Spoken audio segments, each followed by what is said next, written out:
faculdade de biologia na USP. E aí, quando eu terminei a faculdade, né, eu fiquei desempregada, e aquilo, a gente acaba a faculdade, quando a gente está na faculdade, a gente é o futuro da nação, né? Aí, quando termina a faculdade, a gente está desempregado, né? Aí a gente vira um problema social. E aí, quando eu terminei a faculdade, eu morava em São Paulo, e eu resolvi... então vou usar o microfone. Tá bom? E aí, quando eu terminei então, a faculdade, eu desci e vim morar na Praia Grande. Isso foi lá no ano de 98, que vocês acham que não eram nascidos, né? 98, não, né? Tá bom. E aí eu mudei para a Praia Grande e na época eu sempre tive muita, né? Eu fiz biologia por conta dos animais marinhos, sempre tive muita vontade de ver golfinho, de trabalhar com baleias, mas também nunca tinha visto, né? Nem um golfinho, nem uma baleia. E aí eu fui, né, olhando ali na praia e fui conhecendo os pescadores que ficam ali no canto forte, ali na frente do peixe. E aí eu todo dia lá perguntar, olha, o que o senhor pegou, né? Que tipo de peixe? E aí alguns pescadores começaram a trazer para mim algumas coisas que eles não vendiam. Então vocês viam algum caranguejo, algum animal que eles não iam vender. E aí eles traziam para mim aqueles animais que eu começava a estudar. E aí eu resolvi, naquele ano que eu estudei aqui na Praia Grande desempregada, começar a estudar para prestar a prova de mestrado. Então, para que a gente se torne um cientista, um pesquisador, a gente precisa ingressar num programa de pós-graduação, né? Então, percorrer o caminho do mestrado e o caminho do doutorado. Terminando essas duas etapas, você é um pesquisador.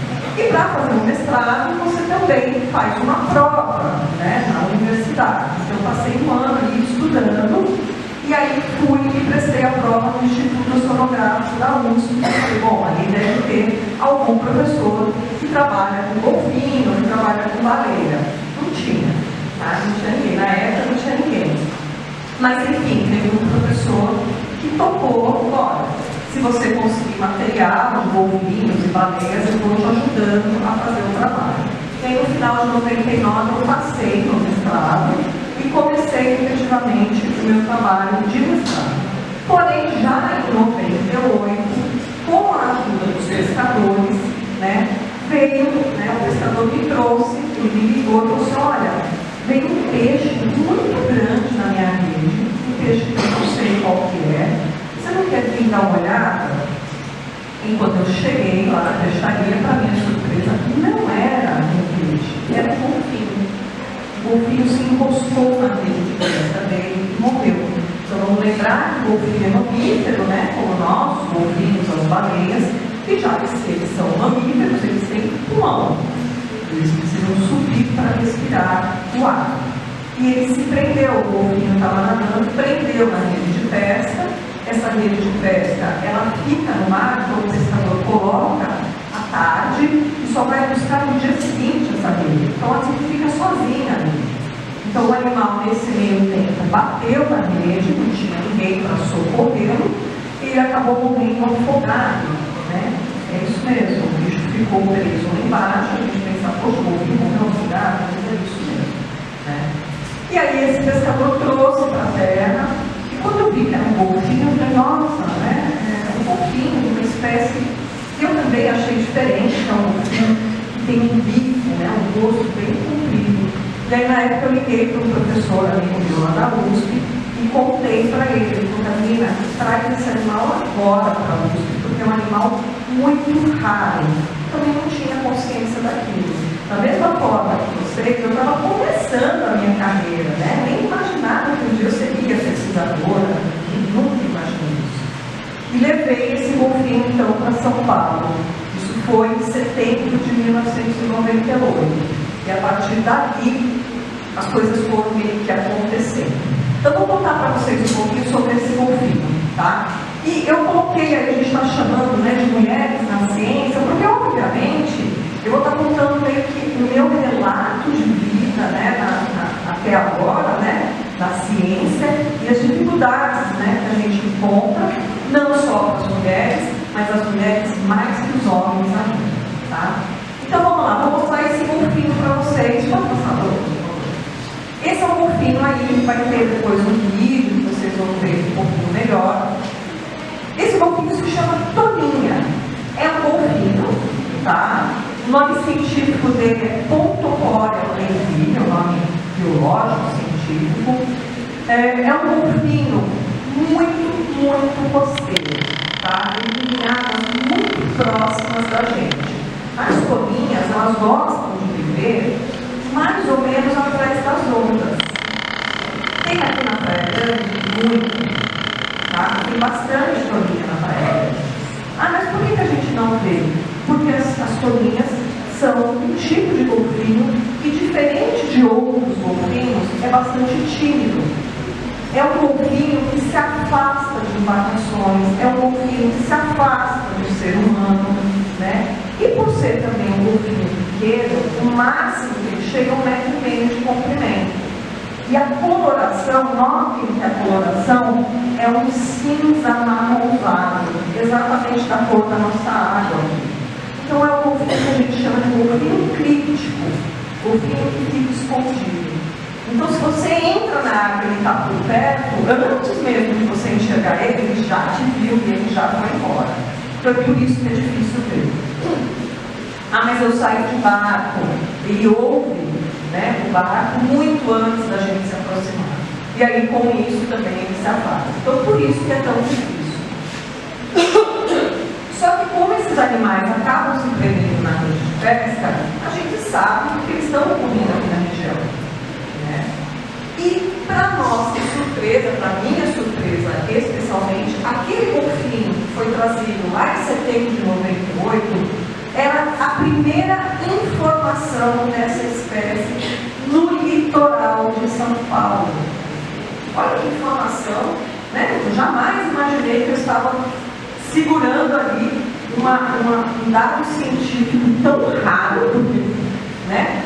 Em 1960, um pesquisador relatou essa espécie em São Vicente e depois nunca ninguém mais falou dessa espécie em todo o litoral de São Paulo. E aí, quando surgiu esse golfinho na minha mão em 98, volta-se a falar dessa espécie. E essa espécie é uma espécie ameaçada de extinção. Inclusive, é o único agora não, né? São dois, mas ele é o golfinho mais ameaçado em toda a América do Sul e do Oeste. Tá? Então ele é extremamente ameaçado de extinção. Então por isso que na hora que aquele golfinho chegou na minha mão, foi aquele frenesi dos pesquisadores lá da USP, porque eles sabiam da importância daquele exemplar. Tá? Eu vou passar aqui só para mostrar para vocês, então, a toninha, além de viver bem na região costeira, bem próximo da gente aqui, né, onde estão as embarcações, onde estão os surfistas, ela só ocorre, pessoal, do Espírito Santo, né, do sudeste do Brasil, até a Argentina. É uma distribuição pequena dos golfinhos. Né? Então, só para vocês compararem com outras espécies de golfinhos, o golfinho flipper, nariz de garrafa, aquele que a gente normalmente vê nos filmes, o cinza grande, né? O flipper também chamado, aquele golfinho, ele ocorre em todos os oceanos do mundo inteiro. Então, note como a toninha é um bicho muito especial. Ela só ocorre aqui, do Espírito Santo até a Argentina. Se você for para a Bahia, não tem. Se você for para Belém, não tem. Tá? Se você for para o Chile, não vai ter. Qualquer lugar do mundo não vai ter toninha. Então, é o que a gente chama de espécie endêmica. Só ocorre em uma região muito restrita. E é por isso que é tão mais importante ainda a gente falar da conservação desse animal. Eu vou passar um vídeo agora para vocês de um exemplar de toninha que foi um caso bastante atípico que aconteceu no ano de 2021 até 2022, que foi um filhote solitário. Esse filhote se perdeu da mãe e ele já estava começando a comer, então ele conseguiu sobreviver. E ele ficou morando por 8 meses junto à praticagem de Santos, na entrada do Porto de Santos. tá? A gente monitorou esse animal durante os 8 meses, era uma fêmea pequenininha, e depois de 8 meses ela sumiu, a gente não sabe se ela foi embora ou se infelizmente ela morreu. Então, assim, é uma imagem rara, porque filmar a Toninha, e ela, por não ter a mãe, ela se acostumou com a presença humana e ela acabava deixando a gente filmar ela de perto. Então é um caso bem atípico, até apresentei isso no congresso, porque nunca ninguém tinha visto. Então, é uma imagem que não é o normal da Toninha, mas é muito bonitinha de ver, ainda mais por ser um filhote ainda, tá?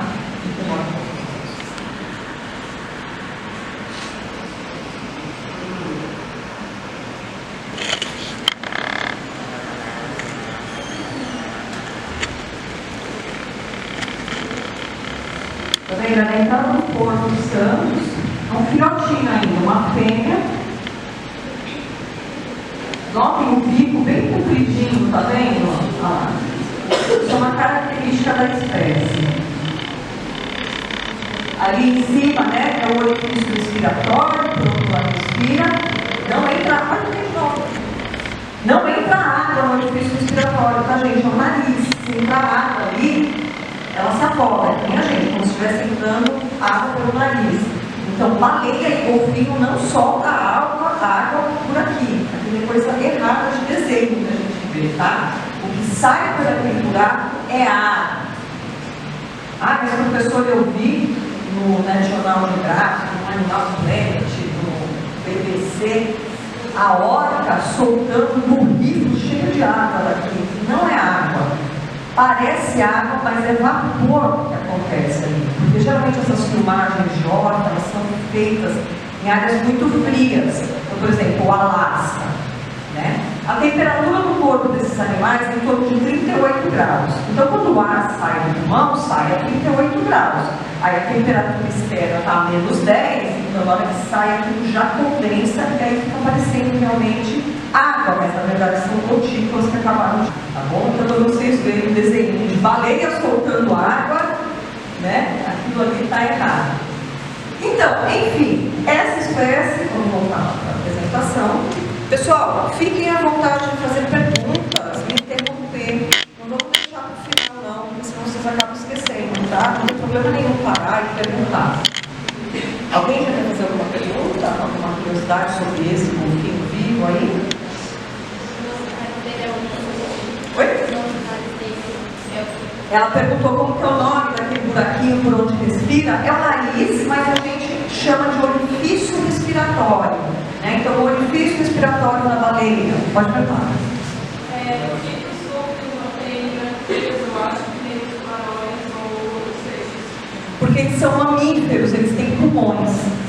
Tá? Então, é brancas, né? Então, assim, peixes vão ter brânquias, né? As brânquias é o órgão respiratório, é por onde eles trocam o oxigênio e o gás carbônico. Então, peixes, tubarões, tem brânquias, que é aquilo que a gente já vê lá quando a mãe compra o peixe, abre ali, né? A guelra, né? Que a gente chama, tem lá as brânquias. É por onde eles vão, então, fazer as trocas gasosas. Os golfinhos, né, são mamíferos como nós. É como se nós nos tivéssemos adaptado para o ambiente marinho. Eu vou contar uma coisa mais louca ainda da tal da evolução. Os golfinhos e baleias são parentes das vacas, do porco.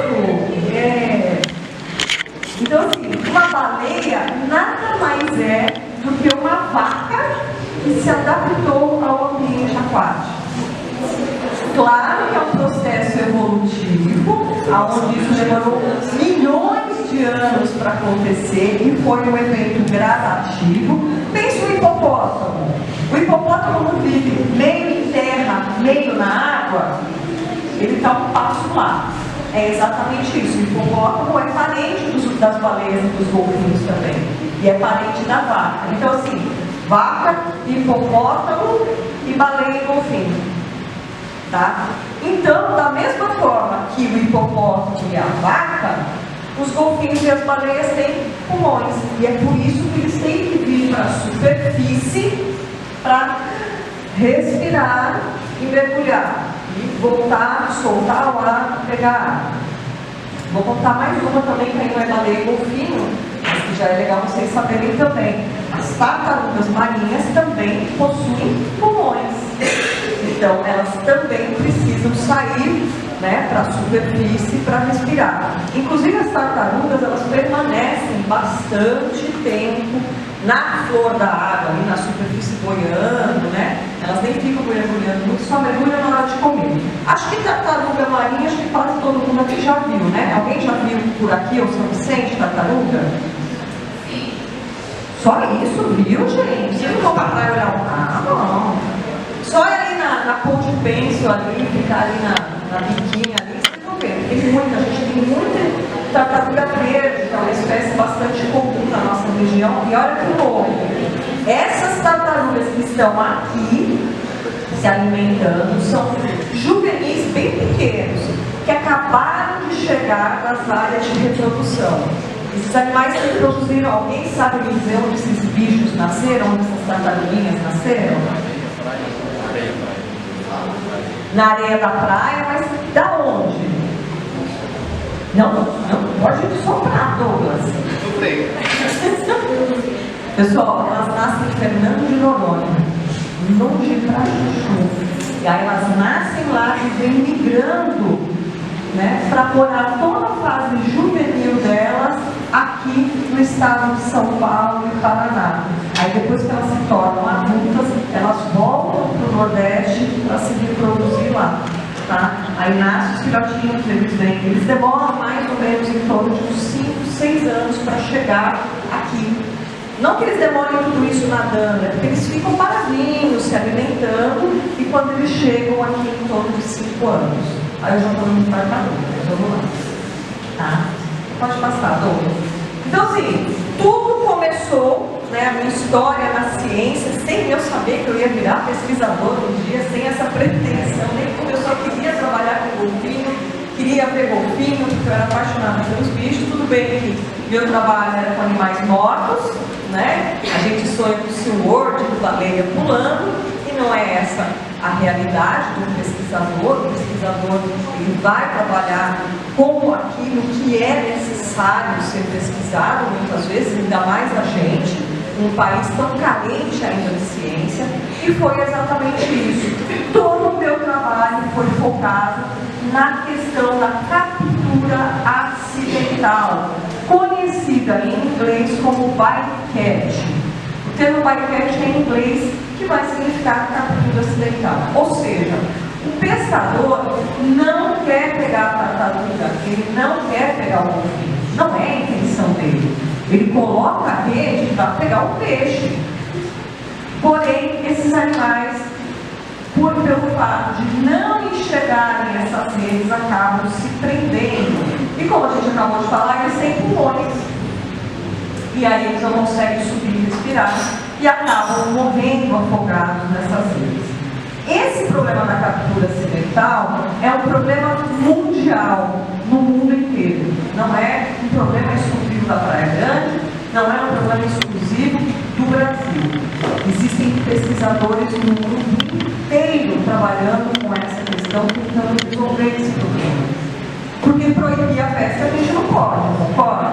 Nós temos pescadores que precisam viver e nós precisamos de pescar do que eles produzem. Como que a gente vai viver sem pescar? É fonte de proteína que a gente tem. Né?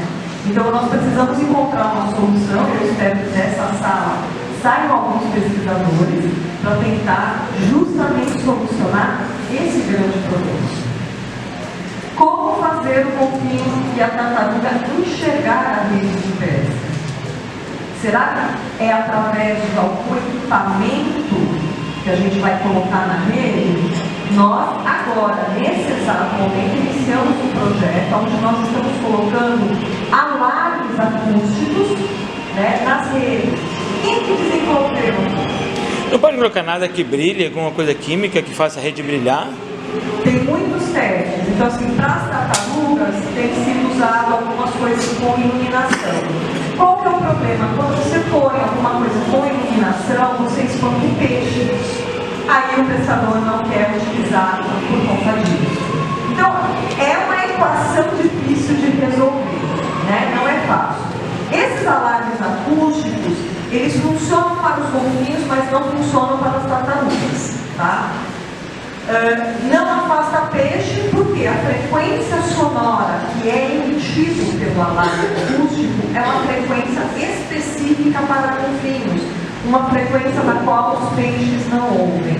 E olha que bacana, é um equipamento que não foi desenvolvido por biólogos, é um equipamento que foi desenvolvido por engenheiros. Então, engenheiros que trabalham também com ciência, junto com biólogos, se uniram para desenvolver. No ano de 2011, vou mostrar aí mais para frente, a gente fez um outro experimento que era colocar uma substância junto da rede, o nylon, quando fazia o nylon da rede, as redes de pesca são feitas de nylon. Na hora de fazer o nylon, era jogado um minério chamado sulfato de bário. E isso quem fez foi um químico. Ele falou, gente, sabe que não funciona? Porque se a gente jogar um metal junto com o nylon, os golfinhos utilizam um sistema, né, de ecolocalização, um sistema onde eles jogam o som para enxergar, né, o ambiente. Será que se a gente colocar um metal na rede, será que os golfinhos não vão perceber? E aí, esses químicos desenvolveram esse nylon. Infelizmente também não resolveu. A gente testou, trouxemos essas redes para o Brasil, foram os americanos que fizeram essas redes. A gente conseguiu uma parceria, trouxe para a Praia Grande, testamos, ficamos 2 anos fazendo experimentos e não deu certo. O mundo inteiro está tentando resolver essa questão, tá? Então fica aí um desafio para vocês aí pensarem também como podem solucionar. Enfim, toda a minha carreira científica está focada nessa questão, tá? Focado no problema das capturas acidentais. Você passa para mim?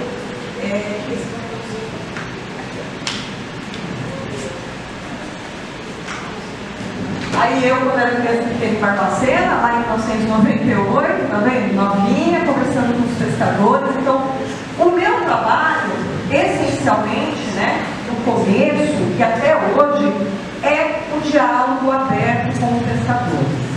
Nem preciso dizer o quanto isso é difícil para uma mulher, né? Então, se trabalhar dentro da universidade, né, se trabalhar dentro de laboratórios, já existe um machismo, já tem aquela questão associada de que a mulher não tem a mesma competência do que o homem, embora nós estejamos em 2023, que parece um discurso de 1900, né? Mas ainda tem. Você imagina, né, uma mulher, na época uma menina, né, entrar dentro de uma comunidade pesqueira repleta apenas de homens. Né? Então, quando eu comecei a trabalhar na boutique do peixe, um dos pescadores era uma pessoa muito de mente aberta, então foi ele que conseguiu inserir ali dentro mais facilmente. Mas durante um bom tempo, assim, uns 2, 3 anos, havia pescadores que não conversavam comigo. Não conversavam comigo porque conversar com mulher dá azar para a pesca. Então, assim, é difícil. E aí, não tem jeito, meninas, é bater o pé e continuar, né? Isso eu sempre falo para as minhas alunas que trabalham em comunidades pesqueiras. A gente teve agora, há 2 semanas atrás, um problema super chato, onde, né, um áudio falando um monte de bobeiras sobre as meninas que coletam os dados, né, toda aquela conotação de, elas vêm de shortinhos, vêm, né, tentando aqui conquistar os pescadores, sempre aquela maneira de querer colocar a mulher como um objeto sexual, sempre a mesma coisa. Isso aconteceu 2 semanas atrás. Eu chamei as meninas que trabalham comigo, que são alunas de iniciação científica, né, e falei muito sério para elas. Falei, olha, o negócio é o seguinte, vocês são as profissionais. Então, postura profissional, né, ergam a cabeça, vocês sabem que vocês estão ali trabalhando, coletando dados com as suas pranchetas. Se o pescador não quiser passar a informação, tudo bem, ele tem o direito de não passar a informação. Foque naquele que entendeu o objetivo do trabalho.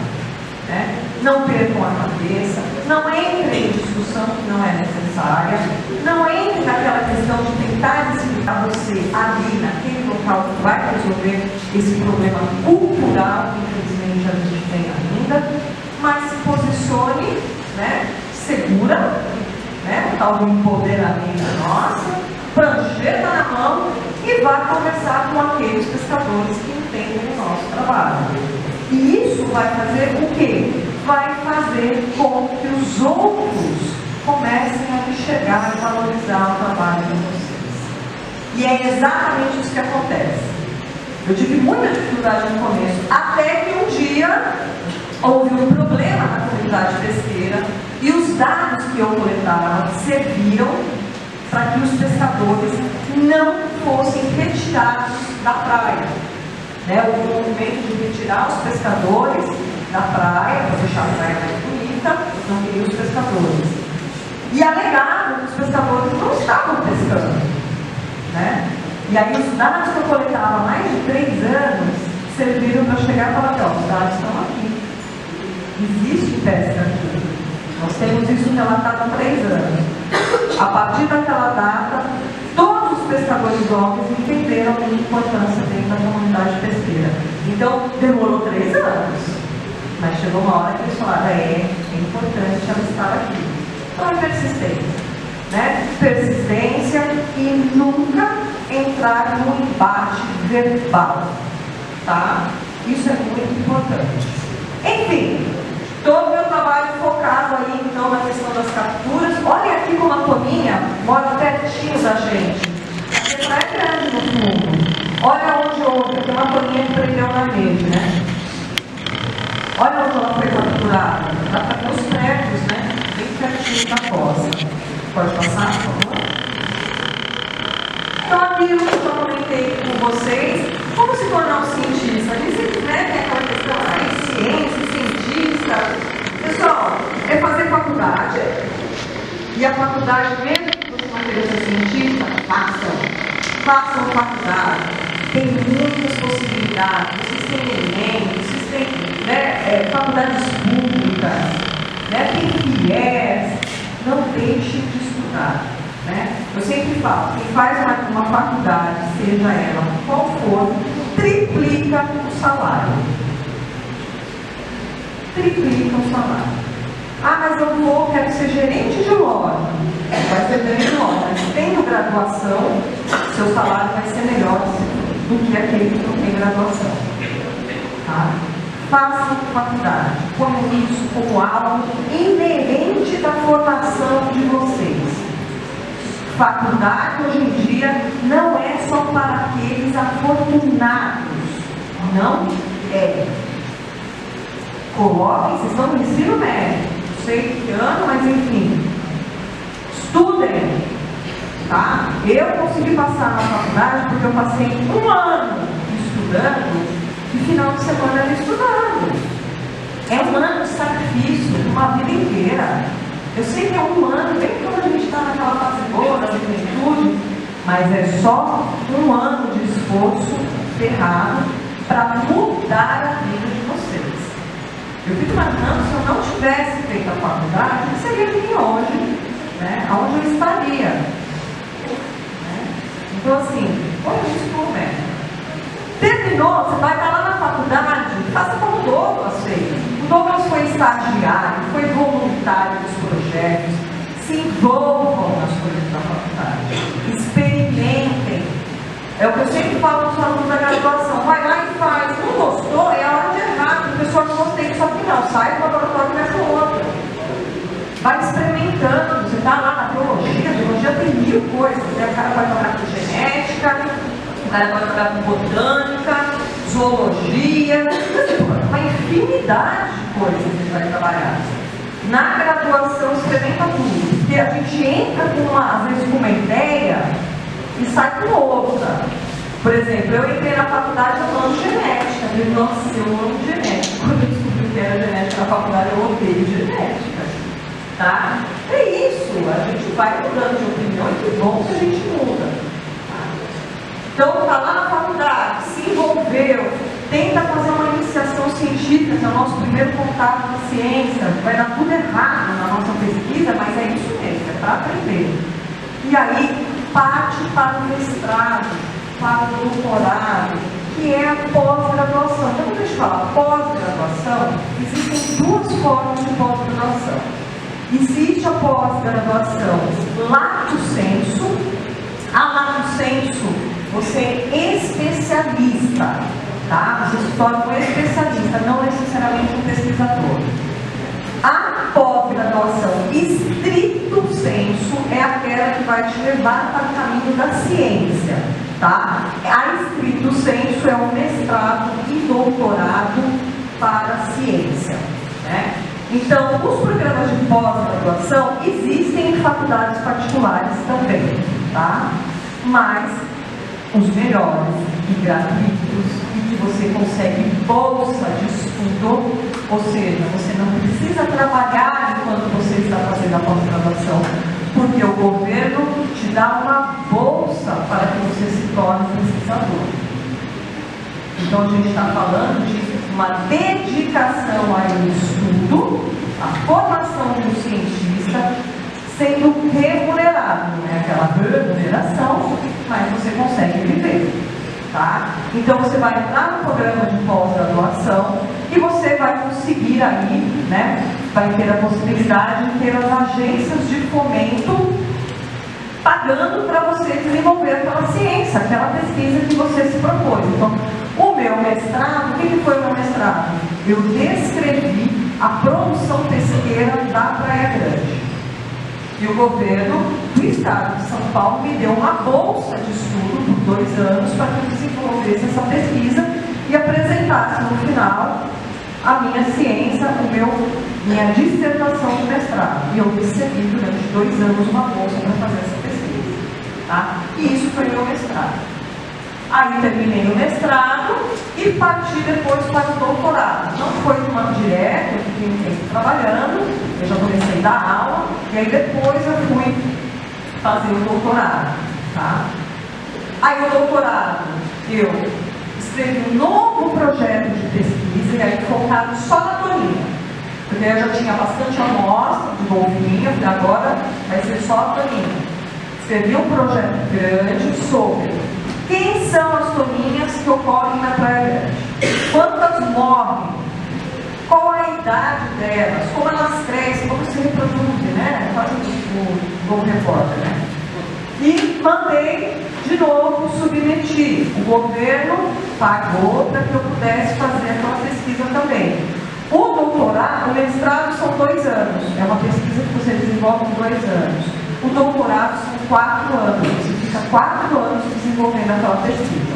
Então, se você consegue uma bolsa, seja do CNPq, que é federal, ou da CAPES, que também é federal, ou o FAPESP, que é estadual, você fica lá os 4 anos fazendo ciência com bolsa de estudo. Né? E vou falar mais. Eu não fiz o doutorado que se chama doutorado sanduíche, mas eu não podia, porque eu não podia ir no exterior nos problemas familiares, mas muitos colegas meus, e o governo incentiva que você faça o que se chama de doutorado sanduíche, que é 2 anos no Brasil e 2 anos no exterior. Aonde você escolher, dentro do laboratório que você quiser no mundo. Também o governo pagando para você desenvolver. Não é que o governo está sendo bonzinho. O governo está desenvolvendo ciência, está formando cientistas para o país. Então, fazer o doutorado sanduíche te dá a possibilidade de você ficar ainda 2 anos e conhecer outra cultura, viver em outro local do mundo. Eu não tive essa oportunidade, mas sugiro que vocês façam, eu sempre falo para os meus alunos. Tentem fazer o doutorado sanduíche.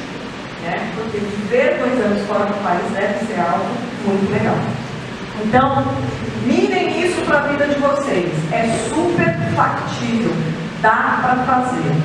Só correr atrás. E não é nem correr atrás, gente, é sentar para estudar, ler livro, tá? Realmente se dedicar. E estudar, gente, é um ato diário. Todo dia um pouquinho. Não é antes da prova um montão. É todo dia um pouco. Tá? E na hora que você faz, é que nem exercício físico, né? Todo dia um pouquinho, você tem músculo, né? Pega um gordurinho. Cérebro é a mesma coisa. Se você estuda tudo de uma vez só, não, você decora e esquece. Agora, se você estuda todo dia um pouquinho, aquilo vai ficando na cabeça. Então, agora é a hora, galera. Não perca essa oportunidade. E não é só para biologia, tá? Engenharia, qualquer curso, medicina, química, história, tudo tem ciência. Você pode ser um cientista na área da medicina, você pode ser um cientista na área do direito, você pode ser um cientista da área da química, enfim. Não é só na biologia, eu estou dando o meu exemplo na biologia. Pode passar. Aí, o que eu fiz no meu, só mostrar um pouquinho dos meus resultados no Instituto Toninha, o que eu descobri lá na minha pesquisa no doutorado. Então, a primeira coisa que eu fiz, aí pode passar, eu fiz todo o monitoramento da pesca do estado de São Paulo, aí foi só na Praia Grande, foi bastante exaustivo, eu percorri o estado de São Paulo inteiro, entrevistando, contando, entrevistando pescadores, contando o número de embarcações, fazendo uma categorização das redes de pesca, dos barcos de pesca, enfim, para saber aonde mora a Toninha, né, em quais comunidades. Tá? Então, eu fiz lá de Ubatuba até Cananéia, que eu percorri os 15 municípios costeiros do estado de São Paulo, visitei 50 comunidades pesqueiras e entrevistei 1.192 embarcações que operam redes de EMARE, que é a rede específica que pega a toninha. Né? Tem outros tipos de pesca que não pegam toninha, essas eu não pesquisei, tá? Então, pode passar. Aqui, então, tem todo um cálculo de como eu cheguei, e aí eu cheguei a essa estimativa aqui no final, de 372 toninhas morrendo ao ano no estado de São Paulo por conta da captura acidental. Tá? Então, aí, em média, 372 toninhas morreriam, né, uma estimativa, por ano, né, por conta da captura acidental no estado de São Paulo. Pode passar? Outra coisa que eu queria saber era qual é a idade desses golfinhos. Né? Como que a gente sabe a idade de um golfinho? E aí a gente foi descobrir que uma cientista americana, ela pegava o dente do golfinho e ela fazia um corte histológico, né? Então faz um corte com um equipamento chamado micrófono, e aí aquele queijo de mortadela de padaria, só que em vez de cortar a mussarela grossinha, a gente corta para olhar no microscópio, muito fininho. E essa pesquisadora descobriu que quando ela cortava o dente do golfinho morto, né, gente? Aí sempre o golfinho morria na rede de pesca, o pescador trazia e aí eu coletava essas amostras biológicas. E aí, cortando o dente do golfinho, então isso aqui é um corte do dente, tá? Então aqui a parte da raiz, onde fica a gengiva, daqui para cá está tudo dentro da gengiva e dali para cima é o que fica exposto, né? Está cortado, não dá para ver. E a partir da leitura do dente, a gente consegue ver as camadas de crescimento. E você consegue contar. Se você tem uma camada de crescimento, 1 ano de idade. Se você tem 2 camadas de crescimento, 2 anos, tá? Então aqui, esse animal, a gente vê uma camada de crescimento, 2 camadas de crescimento, 3 camadas de crescimento. Tá? Então o que eu fazia? Todo golfinho que morria em rede de pesca, eu tirava o dente, aprendia a técnica, ia lá nesse equipamento, cortava e levava para o microscópio para contar as camadas aí, né, de crescimento para saber a idade. E olha que bacana o resultado. Pode passar, por favor? A gente descobriu o golfinho mais velho que veio foi um macho de 14 anos. A Toninha não vive muito, tá? pela literatura científica, a toninha mais velha que já existiu foi uma toninha do Rio Grande do Sul, de 21 anos. Então, assim, a gente estima que é o máximo que elas chegam, seja mais ou menos aí 18 a 20 anos. Aqui, dentro da minha amostragem, o golfinho mais velho que eu peguei foi um machinho de 14 anos. Mas olha que interessante, a maior parte dos animais que morrem em rede de pesca são animais muito pequenos, são filhotes e juvenis, animais de 0 a 2 anos. Filhotinhos e aqueles juvenis, criancinhas. Ou seja, tem alguma coisa associada com o aprendizado. Os adultos já aprenderam, olha aqui, ó, a desviar das redes de pesca. Eles morrem pouco em redes de pesca. Já estão mais espertos. Criança, né? Tem que estar sempre mais sob a supervisão dos adultos. E aí o que acontece é isso. Isso é uma coisa muito importante. Quem está morrendo na cultura ocidental? Tá? Morre tanto macho quanto fêmea.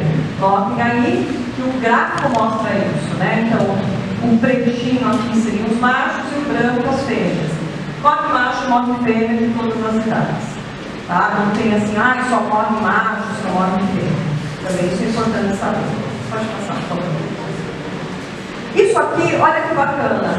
É um gráfico que mostra pra gente o crescimento das toninhas, tá? Então tem todo também umas equações que a gente utiliza para poder estimar o crescimento. Em azul, o crescimento dos machos. Em vermelho, o crescimento das fêmeas. Notem que as fêmeas, que está em vermelho, elas crescem mais que os machos. E os machos são mais pipoquinhos, tá? As fêmeas são maiores. Os machos chegam no máximo a 1,30 m, as fêmeas 1,50 m. Tá? Isso já era algo conhecido no Rio Grande do Sul, já tinha sido feita uma pesquisa no Rio Grande do Sul, que falava, olha, as fêmeas são maiores que os machos. Será que aqui é igual? Descobrimos, também. Né? As fêmeas aqui são maiores. Pode passar? Aí outra parte que eu fiz foi o trabalho de reprodução. Quando será que esses bichos se reproduzem? Dá um filhote todo ano? Como que era, né? Então aqui que vocês estão vendo é um feto. Então foi uma fêmea que morreu na rede de pesca, tá? Isso é um cordão umbilical, ó. Tá? Placenta. Essa nhaca que está aqui atrás é a placenta. E aí a gente começou então a estimar algumas coisas. Primeiro, tempo de gestação. Quase 11 meses para nascer. 9 meses, né? Esse golfinho, quase 11 meses fica na barriga da mãe para nascer. Então, quer dizer, ela copulou hoje, ela vai ficar 1 ano grávida. Né? Quase 1 ano, são 11 meses. Tá? Então demora para ter filhote. O filhote nasce aí com cerca de 72 centímetros. E a gente tem um período de nascimento bastante claro aqui na Praia Grande, tá? Esses bichos eles vão começar a nascer em setembro até janeiro, mas tem um pico ali em outubro, novembro, que é muito nítido. A gente encontra filhotes vivos na praia. Às vezes o filhote nasce, não consegue acompanhar a mãe, ele acaba vindo para a praia. Todo novembro, final de outubro, começo de novembro, a gente recebe chamado da população, às vezes da polícia, dos bombeiros, olha, tem um golfinho vivo na praia. A gente chega lá, um bebezinho pequeno vivo. Infelizmente, a gente quase nunca consegue fazer eles sobreviverem, porque esses bichinhos são muito pequenos e às vezes eles nem mamaram o colostro da mãe. Todo mundo sabe que aquela primeira mamada do neném, quando nasce, né, o golfinho, aquele primeiro leite que a mãe, né, passa para o bebê, ele tem uma série, né, de anticorpos extremamente essencial para o sistema imune do bebê. E para o golfinho é a mesma coisa. E esses bichinhos, quando chegam, a maior parte deles não ingeriu o colostro. E aí eles acabam morrendo por infecção, a gente não consegue manter eles vivos. Tá? Intervalo reprodutivo, 1 filhote agora, eles vão engravidar de novo daqui 1 ano e pouco, 7, quase 2 anos depois só. Tem um descanso. Então, cada fêmea produz um filhote a cada 2 anos só. Tá? Então, isso torna a espécie mais suscetível à extinção ainda. Eu falei para você. Aqui, pessoal, são lâminas histológicas, não sei se vocês já viram no colégio. Então, aqui é uma lâmina do testículo do golfinho, do macho. Então, a gente pegava lá o testículo e cortava para saber em que época ele estava produzindo o espermatozoide, para poder determinar então em que época ele está se reproduzindo. E ali é uma lâmina histológica do ovário de uma fêmea, também para a gente descobrir em que época as fêmeas estão ovulando. Então, olha que bacana, né? A gente foi descobrindo tudo sobre essa população de toninhas. Pode passar? Tá? E além dessas pesquisas todas que eu fui fazendo, né, lá em 2002 eu resolvi criar uma ONG, né?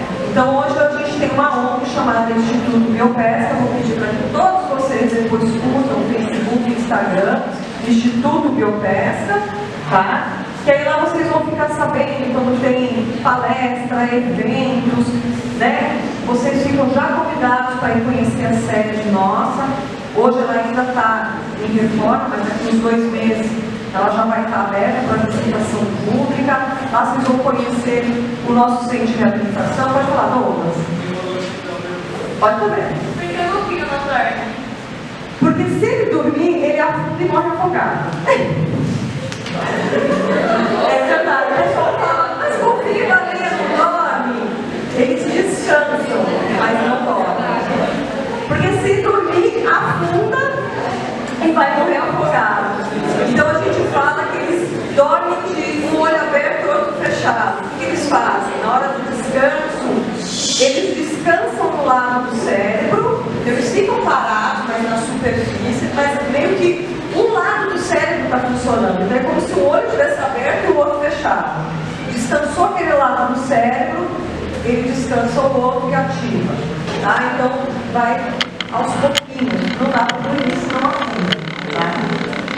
Então em 2002 criamos, aí fundamos a ONG, pode passar, vocês já estão convidados.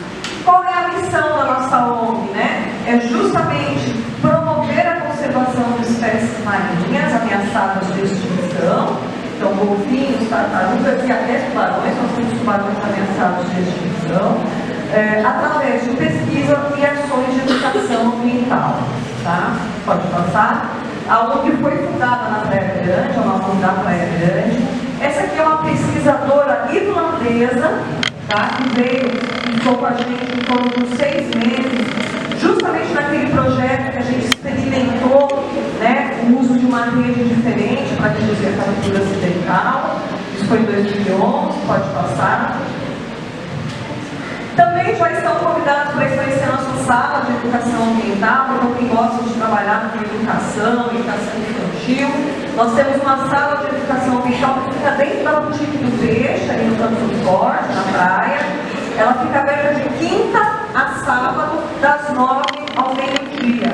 Tá? Sempre vai ter alguém lá, um monitor, para explicar as ações. Pode passar? Durante 2 anos nós executamos esse projeto grande chamado Projeto Pescador Amigo, onde a gente conseguiu um recurso financeiro bom da Petrobras na época, e aí a gente conseguiu dar cursos de capacitação para os pescadores, tá? Desde curso de educação ambiental, quanto curso de empreendedorismo junto do Sebrae. Nós contratamos o Sebrae para que o Sebrae falasse com eles sobre empreendedorismo, sobre práticas de pesca sustentável.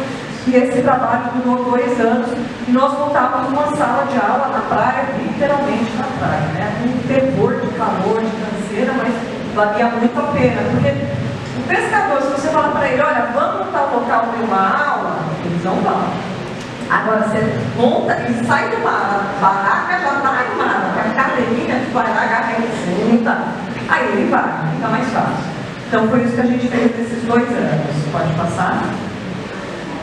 Em 2015 nós iniciamos o programa de monitoramento de praia, então todos os dias nós temos uma equipe que percorre todos os dias mesmo, hein? Natal, Ano Novo, Carnaval, feriado, 365 dias do ano, percorre a praia, lá pelas 5, 6 horas da manhã na Praia Grande, a Peruíbe, recolhendo todos os animais marinhos, mortos ou vivos.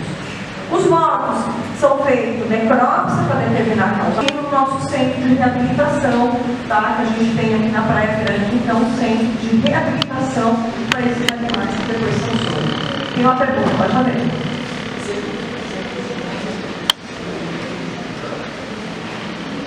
Você podia falar sobre o projeto Willow e ele afeta no sistema marinho? Willow, que é o projeto na Alasca para retirada de petróleo dos Estados Unidos. É retirada de petróleo da Alasca que os Estados Unidos estão fazendo. O projeto foi aprovado, foi anteontem. Olha, eu estou muito fora, depois você me passa certinho. E depois a gente tem que ver, porque assim, toda exploração de petróleo, né, exploração de minérios em alto mar, a gente vai ter agora no Brasil a instalação de usinas eólicas no mar. Sabe aquelas parece um catavento gigante, só que no mar. Aí tu imagina as aves migratórias que estão vindo pelo mar, vai ser assim, né? Ave voando, né? Sendo catapultada. Então todo empreendimento, quando ele vai ser feito, ele vai ser executado, ele precisa passar por um licenciamento ambiental. O licenciamento ambiental, o que ele é? É uma avaliação de riscos daquele empreendimento para o cliente e para nós, obviamente. Falando em cliente, nós estamos inseridos dentro dele. Alguns empreendimentos são vetados. Olha, não tem como fazer. Esse empreendimento ele causa muito impacto, não vai ser feito. Outros empreendimentos causam impacto, mas nós conseguimos mitigar, reduzir os impactos. Tá? Todos eles têm que ser avaliados ao longo da execução. Então, por exemplo, hoje a produção de petróleo e gás da Bacia de Santos, que nos interessa muito, porque é exatamente na nossa área. Se vocês não sabem, né, Praia Grande é um município que, caso aconteça um acidente em alguma plataforma da Bacia de Santos, do pré-sal, caso aconteça um acidente, o primeiro município que vai ser atingido pelo óleo será Praia Grande. Tá? Esse óleo, se a proporção for muito grande, ele pega do Rio de Janeiro a Laguna, vem para a costa tudo isso. Então vamos continuar rezando para que isso não aconteça. Porque você vai matar toda a fauna, vai sujar todas as praias de óleo, né? Do Rio de Janeiro a Laguna, num cenário mais catastrófico. Num cenário menor, pega só a Praia Grande. Tá? Por isso que a Petrobras é obrigada a pagar a várias instituições para fazer o monitoramento de praia, que é esse programa que a gente faz. Então, esse programa, a Petrobras, não é que ela faz de boazinha, ela é obrigada a fazer, pagar as instituições, para que a gente percorra as praias todos os dias, para verificar se tem óleo na praia, se está chegando óleo. 2, saber se está morrendo mais animais, né? Se está vindo lixo das plataformas para cá. Então, desde que começou a produção do pré-sal, na Bacia de Santos, que foi em 2015, obrigatoriamente o IBAMA falou, vocês têm que fazer esse projeto. Então, esse do Alasca, com certeza, Alasca é Estados Unidos, o sistema de regulamentação ambiental dos Estados Unidos é muito mais severo do que o nosso, então, com certeza, deve ter sido feita uma avaliação de impacto ambiental anterior e hoje deve ser feito, com certeza, programas de monitoramento. Para impacto sempre vai ter, né, gente? Não tem como. Mas aí depois eu vou correr atrás que eu não vi, não. Obrigada.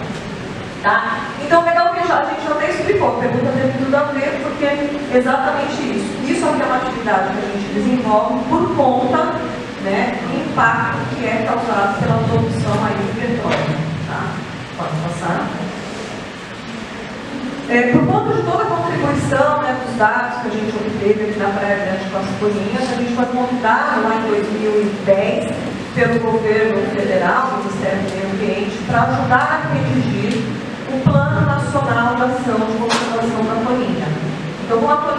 espécie ameaçada de extinção, né, o governo criou um plano de ação, dizendo o que tem que ser feito para a gente proteger essa espécie. Então foram convidados pesquisadores, né, de diversas instituições, de localidades, para sentar lá em Brasília durante uma semana e escrever esse documento. E nós escrevemos esse documento em 2010 e em 2019 nós fizemos uma revisão desse documento. Tá? Esse documento é público, está na internet, é só entrar lá no site do Ministério do Meio Ambiente e procurar Plano de Ação da Toninha, que vocês conseguem fazer o download e ler. É um texto bem simples, de leitura, gostoso de ler, para quem quiser conhecer mais a Toninha. Pode passar. Temos um monte de ação também aí de educação ambiental em escolas, né? A gente tem uma equipe de educação ambiental, então, pessoal formado em biologia, pedagogia, que quer trabalhar nessa área da educação, e que daí, então, vai, visita as escolas e leva, então, informação sobre o ambiente marinho. Pode passar para finalizar? Curta o nosso YouTube, vocês que são todos conectados, a gente lança pelo menos uma vez por mês um vídeo, né, com informações sobre o ambiente marinho, tá? Esses vídeos não são focados para crianças, são focados para a idade de vocês, assim. Então é uma forma de falar interessante, sempre tem alguma coisa, né? Tem agora o que forma as ondas no mar. Alguém sabe explicar? Né? Exato. Então assiste o vídeo que aí vocês vão saber lá que as ondas são formadas. Então tem bastante coisa no YouTube. Vai lá no YouTube, canal do YouTube, Instituto Biopesca, se inscreve lá, pode falar. São duas questões. Sobre os vários de a pesca, no caso, serem mortos dos bichinhos que estão presos nas redes, a gente não podia colocar algum tipo de câmera embaixo dos vários e monitorar, porque, tipo, a câmera mostraria qual bicho teria sido preso ali. A câmera, ela mostraria pra gente o bicho que teria sido preso ali na rede. Aí eu penso assim, como que a gente colocaria? Será que daria para colocar no telefone? Ou teria que ser aparelho móvel mesmo, no caso, matéria-linha, porque é realmente mais complicado para o meio do mar, se cair, vai se despejar, e o pescador também, talvez não seja tão pouquinho assim. E a outra coisa que eu estava pensando era sobre o colosso. Então, assim, não teria como a gente produzir um laboratório para fabricar e cuidar dos bichinhos, para tentar fazer com que eles vivam mais. Duas perguntas excelentes. Primeira pergunta que ela fez foi em relação a colocar câmeras nos barcos ou nas redes para filmar e caso o animal batesse, a gente ir lá retirar. Para a frota industrial, até talvez fosse viável, né? Porque a frota industrial, eles colocam a rede e o barco permanece junto, né? Não vai embora, eles pescam mais para fora. Mas mesmo assim, o que acontece? Quando o golfinho bate na rede, ele morre muito rapidamente. Muito rápido a morte. Então, não daria tempo de puxar a rede. Tá? E outra questão também, na frota artesanal, o pescador coloca e vem fora para a terra, a rede fica sozinha. Então, por mais que fosse no celular, alguma coisa assim, que desse um pino, né?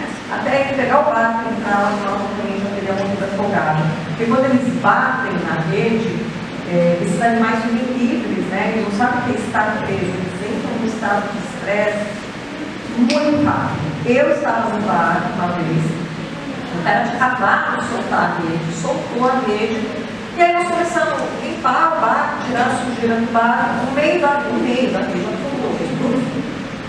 Aí o pescador falou, deve ter sido raia, porque foi muito forte a puxada assim, né? Ele falou, deve ter sido raia, porque raia bate bastante na rede. Na hora, ele ligou o motor, puxou lá e puxou a colinha. Ele trouxe com a rede tudo, ela enfiou o rosto, né, o bico, e ela deu uma tirada, abriu o corpo. O bicho fica um boi bravo, assim. E aí ele já levantou e chocou para o barco, para deixar jogou no colo, bicho. Na hora que a gente começou a desenrolar, ela estava quente, mas ela já estava com o disco respiratório fechado e não abriu. Então o bicho já estava morto. É muito rápido, porque é um estresse muito alto. Então, por exemplo, no Peru, eles estão usando o sistema de câmera, mas aí é para uma frota industrial. industrial. E lá, os golfinhos que tem, outra espécie, eles andam em grandes grupos. Então, quando bate o primeiro, né, vai morrer 10, mas eles conseguem salvar 50. Aí funciona. Né? Então, a sua ideia é perfeita para algumas situações, né? Mas não dá para resolver todos, entendeu? Então, para alguns locais está resolvendo. Muito bem pensado. E a segunda pergunta dela foi a questão do colosso. O colosso ele é específico para cada espécie, né? A gente vem tentando colher toda a toninha que encara, que morre em vez de pesca que está fresca, e está lactante, a gente colhe o leite. Do leite, a gente já tem a composição química, a gente já sabe como é, mas nunca, e como eu digo nós, eu estou falando todos os pesquisadores que trabalham com toninha, a gente é tudo amigo, desde lá do pessoal do Espírito Santo até a Argentina. Inclusive o pessoal da Argentina está com uma toninha viva que caiu ontem na praia do Rio Vizinho, e passaram a madrugada mandando notícias, o bicho não está bem, mas está lá na piscina. Ninguém ainda conseguiu coletar o colosso, né? Ninguém deu a sorte de pegar uma fêmea que estivesse com o colosso, porque é um momento muito exato, é a primeira mamada, então é acertar, né, um tiro no escuro, mas uma hora vai conseguir, e é exatamente isso que a gente acha que vai mudar completamente a reabilitação desses bichos. O que tem sido feito, mas também não está dando resultado, o pessoal do SeaWorld dos Estados Unidos passou a composição química, eles mandaram, inclusive, para a gente saco de leite em pó do colosso dos golfinhos do aquário deles lá, que é o golfinho Twitter. Mas não está funcionando. Não está funcionando. A gente teve uma colinha viva em novembro do ano passado, a gente ficou um dia e meio com a gente e já morreu. Mas uma hora a gente pega. Tá? Pode passar, acho que é o último daí. E é isso, pessoal. Então aqui estão as nossas redes sociais. Vocês curtam, sigam, vão visitar lá na boutique, vão visitar a gente na sede, mandem mensagem, curtam a gente e fiquem à vontade de me procurar. Né? O Douglas tem meu contato também. Se vocês quiserem conhecer a Unesp, esqueci de dizer, eu sou professora da Estadual de São Paulo, fico em São Vicente, tem curso de biologia durante o dia e curso de biologia noturno, licenciatura. Então dá para trabalhar e estudar à noite, que é gratuito, tá bom, pessoal? Então, veio ser meus alunos, né, Douglas? Tá lá.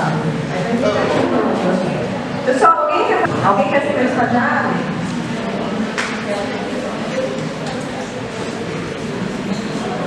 Espera que a gente tem mais uma pergunta aqui, gente. Não tem como manter o macho ou fazer esse maquiagem para ter o curso? Então, eu estou perguntando se poderia manter uma fêmea e um macho para poder depois escolher o colosso. Nunca se teve toninha em cativeiro. Primeiro, cativeiro é proibido de golfinho, é proibido no Brasil, não pode. Nesse caso seria para reabilitação, mas nunca se conseguiu manter. Os animais quando vêm para cativeiro, por alguma situação, eles entram no estresse e aí acabam morrendo. Esses golfinhos de oceanário, eles são gerações que já nasceram dentro do cativeiro, então eles não conhecem outra realidade. Agora, o bicho que você pega selvagem e joga dentro da piscina, o bicho, a maior parte deles morre. Tá? Então já teve, principalmente na Argentina, em Caia, umas toninhas maiores, o bicho tá bem, leva para dentro do aquário, dá uns dias também, o bicho vai declinando, para de comer. Porque aquilo, o bicho não sabe comer peixe olho, ele sabe caçar. Ele não sabe o que é ter bordas em volta dele, né? Porque ele vive no oceano aberto, então o bicho se estressa e acaba morrendo. É uma espécie muito delicada. Mais perguntas? Só? Tem mais uma lá.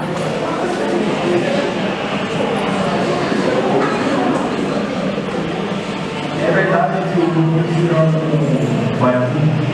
É verdade.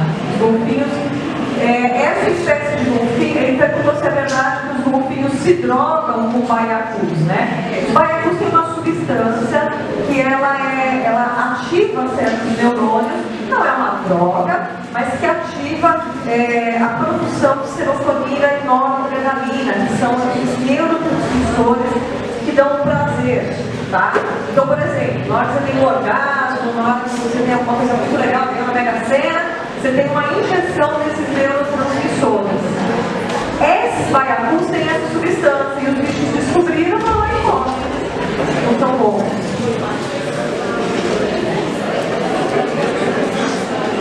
Golfinho brinca, gente. Eles pegam coisa do mar, brincam, jogam pra cima, estrela.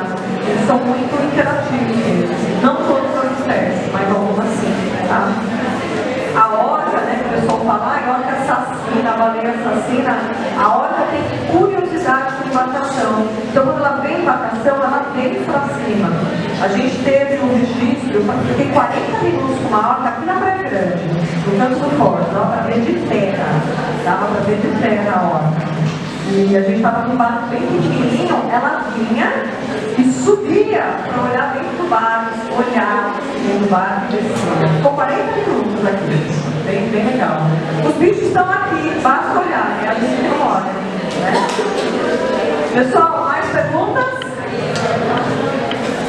Pessoal, eu queria agradecer muito a paciência de vocês e dizer que estamos à disposição, tá bom? Obrigada, pessoal.